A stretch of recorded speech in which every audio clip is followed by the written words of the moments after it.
باسمع مزيكا من كل الثقافات، فودني ما بتنساش حاجة. كشف المستور وأسرار النجوم وشايف إن زمن الفن انتهى، ناس كتير ملهمش فيها وجابوا ملايين مش بتاعتهم. بيسمع موسيقى من كل الثقافات وبيعرف مين اللي بيسرق التراكات. أورتيجا كشف ألاعيب صناع المزيكا. يا ترى ليه أورتيجا قرر يفضح زمايله ومين هما؟ وإزاي بيسمع هندي وودنه بتلقط الكلام؟ هل أورتيجا اعتزل الغنى؟ وقال إيه عن محمد رمضان؟ حكاية جديدة من حكاوينا هتسمعوها لأول مرة في الفيديو اللي معايا ده.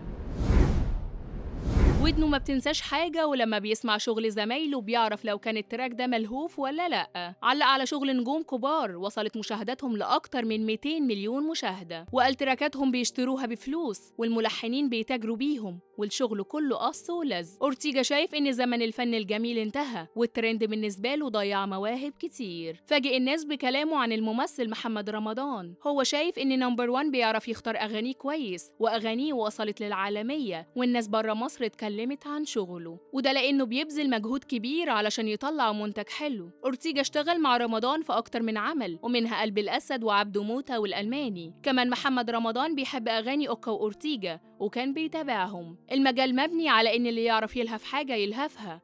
أورتيجا شايف إن الفنان ما هو إلا إحساس فلازم يبتكر. أغنيته العب يلا كل الفنانين خدوا اللحن منها وعملوا شغل وفلوس. هو ما عندوش مانع لكنه شايف إن من حقه الناس تستأذن منه، الإبداع عنده أهم من الفلوس. وكمان قال أنا مش هفضح زمايلي لكن في فنانين كبار ألحانهم بتاعت ناس تانية وهم ما يعرفوش لأنهم بيشتروا اللحن بفلوس. أورتيجا خد كورس تمثيل وحاول يدخل في المجال، درس سنة ونص وكل يوم بيحاول مع نفسه علشان يطور أكتر من مهاراته لكنه فشل وده مش مجاله.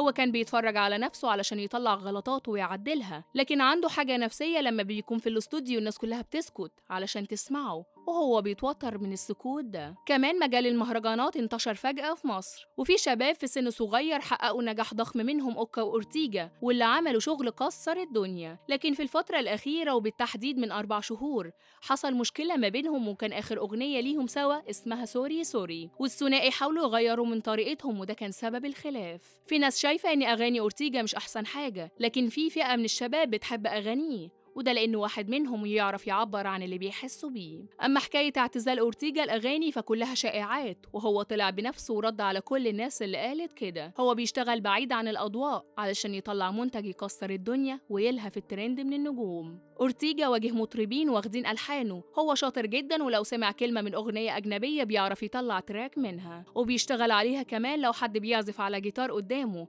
بيعرف يبني لحن ويكمل عليه لأنه شايف الملحن سميع موسيقى. انتوا ايه رأيكم في أغاني المهرجانات وهل بتسمعوها؟ اكتبوا لنا أفضل أغنية بتحبوها لأورتيجا في التعليقات.